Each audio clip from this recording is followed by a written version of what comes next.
नमस्कार, आपका स्वागत है हमारे खास कार्यक्रम हरियाणा डायरी में। मैं हूं आपके साथ राजश्री थवाई। और इस कार्यक्रम का एक ही उद्देश्य है कि आप तक हरियाणा के हर उस विकास की जानकारी पहुंचाई जाए जो मुख्यमंत्री मनोहर लाल के नेतृत्व में लगातार की जा रही है। तो बने रहिए हमारे साथ और देखते रहिए हमारा खास कार्यक्रम हरियाणा डायरी।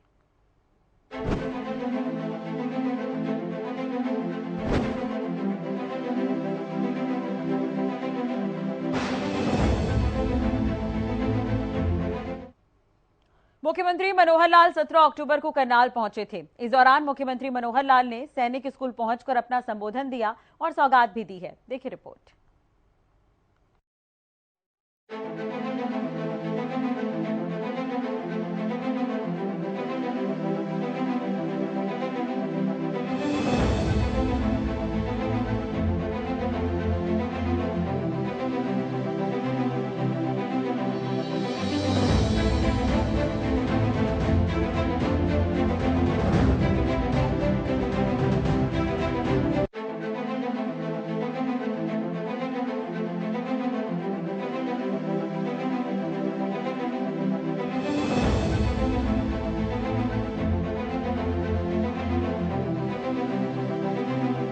सीएम मनोहर लाल करनाल पहुंचे थे। इस दौरान सीएम ने प्रदेश के विभिन्न जिलों में पब्लिक प्राइवेट पार्टनरशिप मोड पर सैनिक स्कूल खोले जाने की घोषणा की है।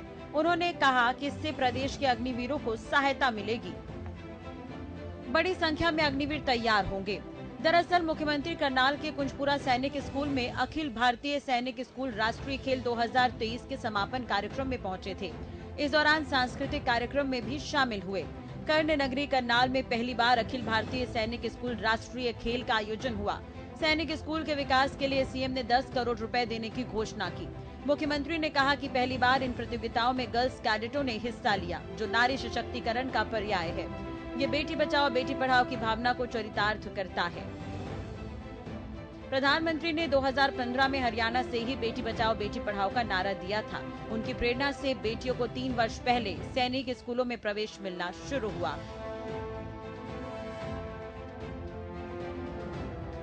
छात्र छात्राओं,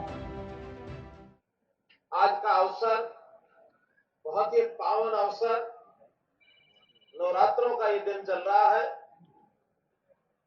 आज का ये स्थान सैनिक स्कूल कुंजपुरा और ये प्रतियोगिता का समापन, जिसमें देश भर से सैनिक स्कूलों के छात्र छात्राएं यहाँ उपस्थित, ऐसे अवसर पर वास्तव में ही मुझे बहुत ही गर्व और खुशी का अनुभव हो रहा है। मेरे लिए सौभाग्य की बात है कि ये जो पहला इस प्रकार का खेल प्रतियोगिता का अवसर है, ये हमारे यहाँ सैनिक स्कूल कुंजपुरा में संपन्न हो रहा है। अखिल भारतीय सैनिक स्कूल राष्ट्रीय खेलों का ये समापन अवसर, ये बहुत ही सौभाग्य की बात है। अब तक तो सैनिक स्कूलों के क्षेत्रीय और अंतर क्षेत्रीय खेल प्रतियोगिताएं ये होती थी, लेकिन पहली बार अखिल भारतीय स्तर पर एक खेल प्रतियोगिताओं का आयोजन किया गया है। मुझे गर्व है, इसके लिए हरियाणा का सैनिक स्कूल कुंजपुरा ये चुना गया है।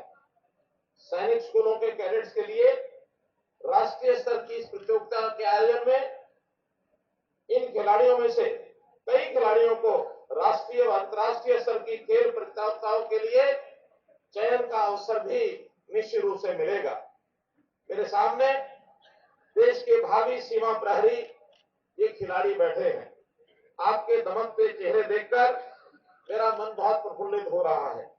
मैं आप सभी खिलाड़ियों की खेल भावनाओं की सराहना करता हूं। आपने राष्ट्रीय स्तर की इस खेल प्रतियोगिता में भाग लेकर अपनी दक्षता, मानसिक दृढ़ता, इस सबका तो परिचायक है ही है, इसका परिचय दिया है। आप सैनिक स्कूलों के विद्यार्थी हैं। सैनिक स्कूल हो या कोई भी स्कूल हो, वहां पर शिक्षा, संस्कार, संस्कृति और कौशल, इसका तो एक प्रकार से लाभ सभी विद्यार्थियों को होता ही है, लेकिन जब सैनिक स्कूल की बात की जाए तो यहाँ पर विशेष रूप से अनुशासन का एक भाव, देशभक्ति की एक भावना, ये सब आ जाती है। अगर कहा जाए तो भावना के आधार पर सैनिक इस नाते से आधे सैनिक तो आप यही अपने आप को मान लेते हैं, एक देश के प्रति सेवा का भाव आपके मन में आता है।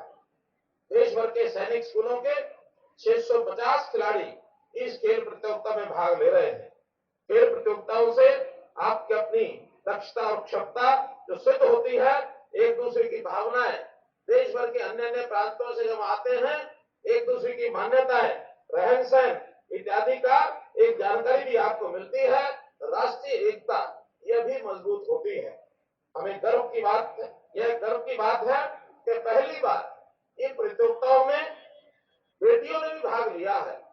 बेटी बचाओ बेटी पढ़ाओ का यह ध्यान देश में श्री नरेंद्र मोदी जी ने 2015 में इसको शुरू किया था, और मुझे ध्यान है कि प्रधानमंत्री जी ने 3 साल पहले सैनिक स्कूलों में भी बेटियों को दाखिला दिया जाए, एक बात कही थी। मैं इन राष्ट्रीय खेलों में लड़कियों का प्रथम पदार्पण नारी सशक्तिकरण का पर्याय मानता हूं, और निश्चित रूप से इससे हमारी बेटियों का विश्वास ये और बढ़ेगा। मुझे विश्वास है कि खिलाड़ी यहां से एक नई प्रेरणा लेकर जाएंगे, क्योंकि आप खेलों का पावर हाउस बन चुके। ये हरियाणा है, हरियाणा में आकर खेले हैं। हरियाणा ये हमारा खेलों का पावर हाउस है। प्रदेश में खेल संस्कृति को हम लोगों ने बहुत बढ़ाया है। इसके लिए ग्राम स्तर से लेकर राज्य स्तर तक खेलों का बेहतरीन खेल इंफ्रास्ट्रक्चर तैयार किया है। मेडल जीतने वाले खिलाड़ियों को नगद पुरस्कार देने के साथ साथ हम यहाँ नौकरियां भी देते हैं। वास्तव में खेल, खिलाड़ी और हरियाणा ये अलग नहीं है। यदि हम खेल की बात करें तो हरियाणा सामने आता है, और यदि हम हरियाणा की बात करें तो अपने आप खेल सामने आ जाता है। इसलिए भाई बहनों, मुझे खुशी है कि हम लोग हरियाणा के अंदर ये खेल खेलने आए हैं, यहाँ से कुछ प्रेरणा लेके जाएंगे। अभी चीन के अंदर भी जो एशियाई खेल हुए हैं, उन एशियाई खेलों में देश भर के 107 पदक आए, और मुझे खुशी आपको बताते हुए इसमें से 33 पदक, नॉट लेस देन 30%, ये केवल हरियाणा से है। इस प्रकार से हरियाणा के खिलाड़ी भी इससे गौरवान्वित होते हैं और देश भर में अपनी प्रतिभा जाकर के दिखाते हैं। भाइयों बहनों, सैनिक स्कूलों की स्थापना का मुख्य उद्देश्य होनहार बच्चों को भारतीय सेनाओं में उज्जवल करियर के लिए अवसर प्रदान करना है। देश में सैनिक स्कूलों की स्थापना 1961 से की गई है। उस समय हमारा एक स्कूल, जो सबसे पहला स्कूल, यही सैनिक स्कूल कुंजपुरा, इसकी स्थापना हुई थी। ऐसे स्कूलों के माध्यम से NDA, IMA, ODA, IANA, AFA और अन्य प्रतिष्ठित रक्षा संगठनों में कैडेटों को शामिल करने का एक अवसर हमको मिलता है। ये खुशी की बात है कि हमारे सैनिक स्कूल सैन्य प्रशिक्षण के साथ साथ न केवल अपनी अच्छी शिक्षा प्रदान करते हैं, बल्कि विद्यार्थियों के व्यक्तित्व को, उनका चहुमुखी विकास हो, इसके लिए भी लगातार प्रयत्न करते हैं, ताकि उनका आत्मविश्वास, उनका मनोबल, दृढ़ विश्वास, देशभक्ति से युक्त सैनिक बनकर वो निकले। इसके लिए विभिन्न खेल, सांस्कृतिक गतिविधियां, साहसिक और रोमांचक प्रतियोगिता, ये सब सैनिकों के लिए बहुत जरूरी एक अंग होते हैं। हमें कुंजपुरा सैनिक स्कूल पर गर्व है। हरियाणा में ये पहला, जो कि हमारा ये सैनिक स्कूल, जो मैंने बताया कि 1961 में शुरू हुआ था, शिक्षा, खेलों और अनुशासन के लिए आज इस स्कूल का देश भर में बहुत बड़ा योगदान है, बहुत बड़ा नाम है। इस उपलब्धि के लिए मैं इस विद्यालय के सभी विद्यार्थियों, यहाँ के अध्यापकों की मेहनत, लगन और निष्ठा, इसकी सराहना करता हूँ। ये गर्व की बात है, इस स्कूल से शिक्षा प्राप्त विद्यार्थियों ने भारतीय प्रशासनिक सेवाओं, जुडिशरी, चिकित्सा, इंजीनियरिंग सेवाओं और राजनीति में भी नाम कमाया है। खेलकूद तथा अन्य गतिविधियों में भी इसकी बेजोड़ उपलब्धियां हैं। इस स्कूल के मेधावी खिलाड़ियों ने राज्य और राष्ट्रीय स्तर पर बेहतर प्रदर्शन करके न केवल स्कूल का नाम रोशन किया है बल्कि हरियाणा का भी गौरव बढ़ाया है। हरियाणा को सैनिकों की खान कहा जाता है। जैसा हमारे यहाँ जय जवान जय किसान ये नारा बहुत सार्थक सिद्ध होता है। हमने इसको जय जवान जय किसान तो कहा ही है, साथ में कहा है जय जवान जय किसान जय पहलवान।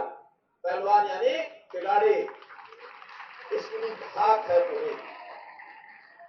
ऐसा कहते हैं कि हरियाणा का किसान वो धाकड़ है और हरियाणा का जवान वो धाकड़ है और हरियाणा का पहलवान वो भी धाकड़ है। इसलिए हम अपने हरियाणा को कहते हैं हमारा हरियाणा ये धाकड़ है, मित्रों धाकड़। अपने यहाँ दूसरा सैनिक स्कूल वीरभूमि रेवाड़ी, इसमें 2008 में ये वहां खोला गया और हमारा जिला झज्जर का मातामहल, वहां पर भी हमने 2021 में 61 एकड़ जमीन ये भी दी है ताकि वहां तीसरा सैनिक स्कूल खोला जाए। आज ही मुझे जानकारी मिली है कि हरियाणा में कई स्थानों के ऊपर पीपीपी यानी पब्लिक पार्टनरशिप के अंतर्गत और भी स्कूल खोले जा रहे हैं और योजना यहाँ तक है कि हर स्कूल हर जिले में कोई एक पब्लिक पार्टनरशिप के आधार पर सैनिक स्कूल खोला जाए और निश्चित रूप से जब ये स्कूल खुलेंगे तो हमारी सेना के अंदर जो भी भागीदारी यानी आबादी हमारी 1.4% है देश की और सेना में भागीदारी हरियाणा की 10 से 11% इसमें भागीदारी है। तो हम कहेंगे इन पब्लिक पार्टनरशिप के जो सैनिक स्कूल हैं इसके माध्यम से हमारे अग्निवीर बड़ी संख्या में सेना में जाकर के सर्विस करना शुरू करेंगे और इस भागीदारी को हम और भी ज्यादा बढ़ाएंगे।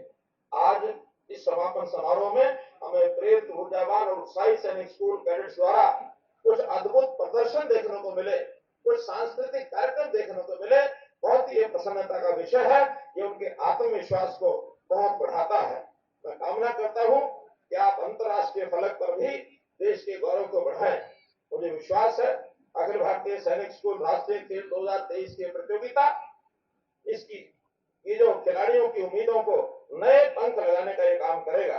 आज आप यहाँ से विदा हो रहे हैं तो न केवल यहाँ के अनेक यादें आप साथ ले जो भविष्य में आपको बुलंदियों तक पहुंचाने में सहायक बनेगा। आज बहुत से ऐसे खिलाड़ी जिनको पुरस्कार दिए गए, पारितोषिक दिए गए हैं, चाहे वो प्रथम द्वितीय तृतीय स्थान के हों, लेकिन इसका अर्थ ये नहीं है कि जो विशेष खिलाड़ी बचे हैं उनके आगे गुंजाइश या अवसर नहीं है। उनके लिए बहुत अवसर होता है। आप अपने प्रैक्टिस को, अपने अभ्यास को लगातार बनाए रखें और अगले वर्ष ये प्रयत्न करना चाहिए कि जो प्रथम आया है वो अपने प्रथम स्थान को रिटेन करे, जो द्वितीय आया है वो प्रथम स्थान पर जाए और तृतीय आया है वो द्वितीय को पछाड़ करके वो भी प्रथम स्थान पर पहुंचे। जिसको कोई पुरस्कार नहीं मिला है वो भी पुरस्कार की पंक्ति में आए। ये आपका एक प्रकार की शुरुआत है। ये खेल खेलना किसी खिलाड़ी के मेडल लाने के अर्थ ये नहीं है कि बाकी खिलाड़ियों को बाकियों को उससे प्रेरणा लेनी चाहिए। मैं इन खेलों में उपलब्धियां प्राप्त करने वाले कैडेट्स को पुनः बधाई देता हूं और निश्चित रूप से इस प्रयास को वो लोग आगे बढ़ाएंगे ऐसा मेरा विश्वास है। आज कुंजपुरा सैनिक विद्यालय का मैंने भ्रमण किया है। वैसे तो केंद्र सरकार की ओर से, हरियाणा सरकार की ओर से जो भी सहायता की अपेक्षा की गई है हम हमेशा सहायता इस प्रकार की प्रदान करते रहे हैं। फिर भी आज यहाँ कुछ बातें मुझे ध्यान में आई हैं, हमारे यहाँ के पेंशन साहब ने मुझे बताई है। तो यहाँ का इंफ्रास्ट्रक्चर और अन्य आवश्यकताओं के लिए मुझे लगता है कि कुछ और आवश्यकता सरकार की सहायता की है। तो मैं इसके लिए 10 करोड़ रुपए का अनुदान इस कुंजपुरा विद्यालय के लिए सैंक्शन करता हूँ। हमारे प्रिंसिपल साहब और जो हमारी सोसाइटी है, सोसाइटी के लोग मिल करके इस मद में पैसा खर्च करना है उसकी जानकारी हमें देंगे। निश्चित रूप से बहुत जल्दी इनको इस राशि को पहुंचाया जाएगा। इन तमाम चीजों की तारीफ करते हुए नजर आए मुख्यमंत्री मनोहर लाल। इस दौरान जो खिलाड़ी प्रदेश पहुंचे थे उन्होंने खुशी जाहिर की। अलग अलग प्रदेशों के सैनिक स्कूलों के एथलेटिक्स ने यहां पर हिस्सा लिया और हरियाणा की तारीफ करते हुए नजर आए। और मैं जम्मू कश्मीर से हूँ। हम यहाँ पे आए हैं और हमें बहुत अच्छा लगा क्योंकि हमने हमारी टीम ने वॉलीबॉल में ट्रॉफी ली है। तो अर्लियर हम जब यहाँ आए थे तो पिछली बार कोच हुआ तो हम थर्ड आए थे, तो उस समय हमें चाह थी कि हम एक बार फिर से आए और जीत हासिल करें, और इस बार हमने वो करके दिखाया और बहुत अच्छा लग रहा है। यहाँ का बहुत हमें अच्छा थोड़ा कल्चर के बारे में पता चला, यहाँ पे थोड़ा एक्सपोजर मिला, यहाँ पे हम बहुत सारे लोगों से मिले, उनसे बात की, अच्छा लगा, पता चला कि रहन सहन कैसा है, सबका डाइवर्सिटी पता चली, बहुत अच्छा लगा यहाँ पे। The event was nice, and I am from Sainik School Kundpura only. As we got position in basketball, we got second position. We were debated by Chinchip. It was a nice match, and we learned from it. And as we make our coordinations with other schools, there are almost 33 schools came over here, and it was a nice meet. आपका शुभ नाम? My name is Arjun Chokar. जैसा कि मेरे दोस्त यासिर ने बताया आपको, काफ़ी हमें यहाँ सीखने को मिला। जैसे कि पिछले साल हम इंटर जोन गए थे कोडागू, सैनिक स्कूल कोडागू में, जो कि महाराष्ट्र में, तो वहाँ पे हमें ये सीखने को मिला कि हम थर्ड आए थे पिछले साल, तो हमें सीखने को मिला कि क्या क्या कमियाँ थी हमारी टीम में। इस साल हमने उन पे इम्प्रूव किया, और इस साल जैसा कि आप जानते हैं सैनिक स्कूल नगरोटा फर्स्ट आया है इस बार के ऑल इंडिया सैनिक स्कूल नेशनल गेम्स में, जो कि फर्स्ट ऑल इंडिया सैनिक स्कूल नेशनल गेम्स है। और एज अ बेस्ट प्लेयर मैं इतना ही कहना चाहूँगा कि हमें जो टीम्स थी वो काफ़ी स्ट्रॉन्ग टीम्स थी, अपोजिशन में भी, और उनके साथ खेलने में भी मज़ा आया। एज अ फ्रेंडली मैचेस खेले हमने, ऐसा कोई राइवलरी नहीं है। बिल्कुल हूँ, मैं स्कूल का यहाँ पर कल्चरल कैप्टन हूँ और I was in cultural team. So हमारे स्कूल ने कल्चरल ट्रॉफी उठाई है। We have come first in cultural event. क्या कुछ सीखा इन 8 दिनों के अंदर? 8 दिनों में हमने बहुत कुछ सीखा, बिकॉज हमारे पूरे इंडिया से यहाँ पर कोई ना कोई बच्चे आए हैं, चाहे वो नागालैंड हो, चाहे वो असम हो, चाहे वो केरला हो, तमिलनाडु हो, महाराष्ट्र हो, तो उन सभी के कल्चर के बारे में हमें जानने को मिला और बहुत कुछ मैनेजमेंट का हमने सीखा जब इतने सारे स्कूल को हमने हमारे स्कूल के अंदर होस्ट किया है। ये टीम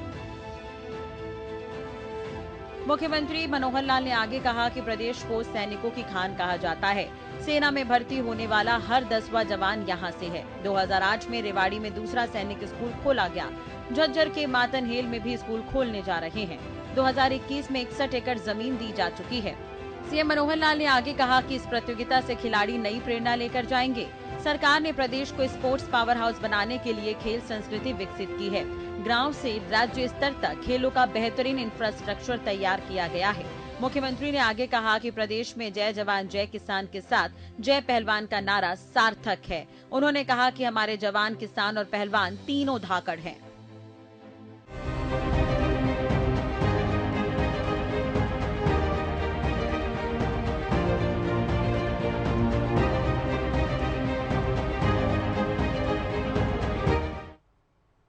मुख्यमंत्री मनोहर लाल पिछले दिनों पंचकुला पहुंचे थे, जहां पर उन्होंने जनसंवाद किया। सीएम मनोहर लाल ने पंचकुला में सौगात भी दी है। ये रिपोर्ट आपको दिखाते हैं।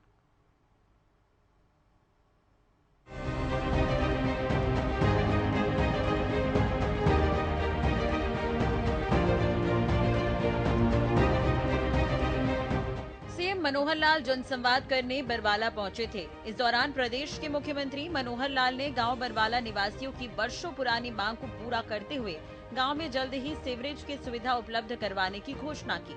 इससे गांव में जलभराव की समस्या का निदान होगा और पानी की समुचित निकासी सुनिश्चित होगी।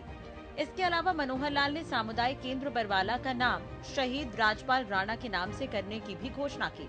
मनोहर लाल 15 अक्टूबर को सामुदायिक केंद्र बरवाला में आयोजित जनसंवाद कार्यक्रम में लोगों को संबोधित कर रहे थे। इस मौके पर विधानसभा अध्यक्ष ज्ञानचंद गुप्ता और नगर निगम महापौर कुलभूषण गोयल भी उनके साथ मौजूद रहे। इससे पूर्व उन्होंने बरवाला में महाराणा प्रताप की प्रतिमा पर पुष्पांजलि अर्पित कर नमन किया। मुख्यमंत्री ने लोगों से सीधा संवाद स्थापित करते हुए कहा कि 26 अक्टूबर को वर्तमान राज्य सरकार के 9 साल पूरा होने जा रहे हैं और इस दौरान तहसील, ब्लॉक और जिला स्तर पर भरपूर विकास कार्य हुए हैं। उन्होंने कहा कि प्रत्येक विधानसभा में सड़कों के निर्माण के लिए 25-25 करोड़ रुपए की राशि मंजूर की गई है।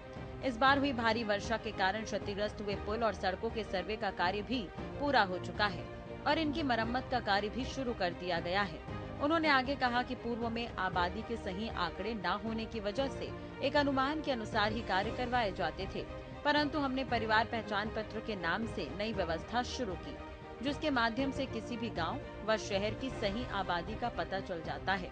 उन्होंने उदाहरण देते हुए बताया कि 30 सितंबर तक गांव बरवाला की आबादी 11,308 थी। उन्होंने कहा कि PPP के माध्यम से ही लोगों के जन्मदिन की भी जानकारी रखी जाती है और इस दिन को यादगार बनाने के लिए SMS के माध्यम से शुभकामना संदेश भी भेजे जाते हैं। सही गणना क्यों नहीं हो सकती? सही गिनती क्यों नहीं हो सकती? आज टेक्नोलॉजी का जमाना है, तो एक रिकॉर्ड अच्छा रखा जा सकता है। तो हमने फिर एक नई व्यवस्था शुरू की। 3 साल पहले सोचा था, पिछले साल जाके थोड़ी पूरी हुई है। उस व्यवस्था का नाम है परिवार पहचान पत्र, यानी फैमिली आईडी। आप में से फैमिली आईडी किस चीज का बना है?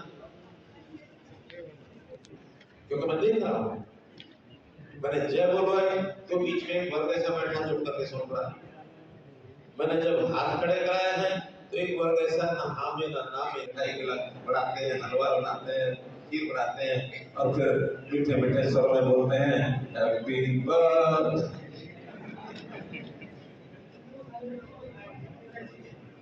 आज जो 23 लोगों का जन्मदिन है, मैंने कहा 2 जरा बुला लेना, शायद बुलाए भी होंगे। एक तो मैंने कहा था जानवी है, पिता का नाम है अनिल कुमार, आई है जानवी। अच्छा वाह, मैं समझा बच्चे क्यों आ गए हैं, मुझे क्या पता था जन्मदिन के कारण से बोला है। आ जाओ बेटे आ जाओ। ऐसे विकास है। और इस गांव में भी 62 लोग जो हैं उनको नौकरी लगी है, जिसमें राज्य सरकार की 58। ये सारा डाटा आपको मिल सकता है, इसमें भी आपको कोई दिक्कत नहीं आनी चाहिए। एक अपनी योजना चलाई थी मुख्यमंत्री अंत्योदय परिवार उत्थान योजना, कि जिनकी आय 1 लाख रुपए से भी कम है उनके कैंप लगाए। यहाँ भी लगे होंगे, 4 बार कैंप लगे, अभी फिर लगाएंगे।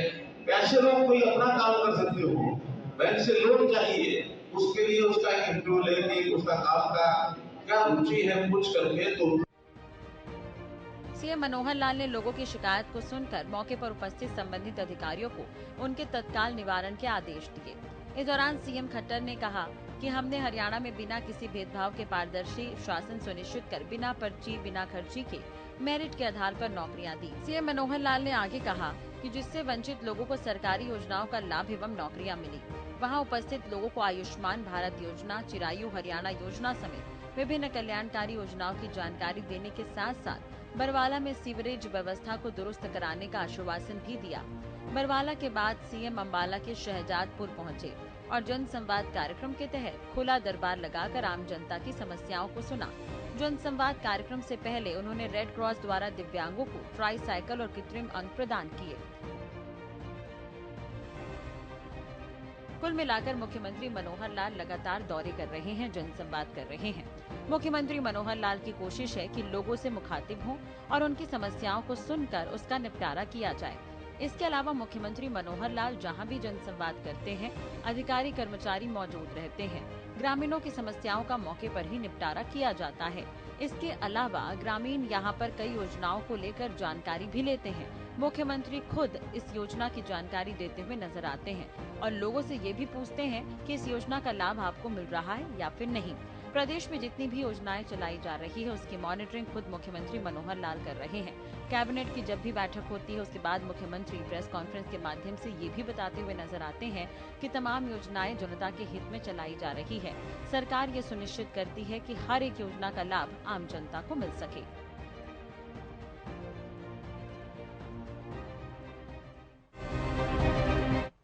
मुख्यमंत्री मनोहर लाल के कुशल नेतृत्व में हरियाणा प्रदेश लगातार विकास की तरफ अग्रसर है। ऐसे में हरियाणा का हर वर्ग सरकार के कार्यों से काफी संतुष्ट नजर आ रहा है, क्योंकि हरियाणा सरकार का एक ही मकसद है कि प्रदेश के अंतिम व्यक्ति का विकास किया जा सके।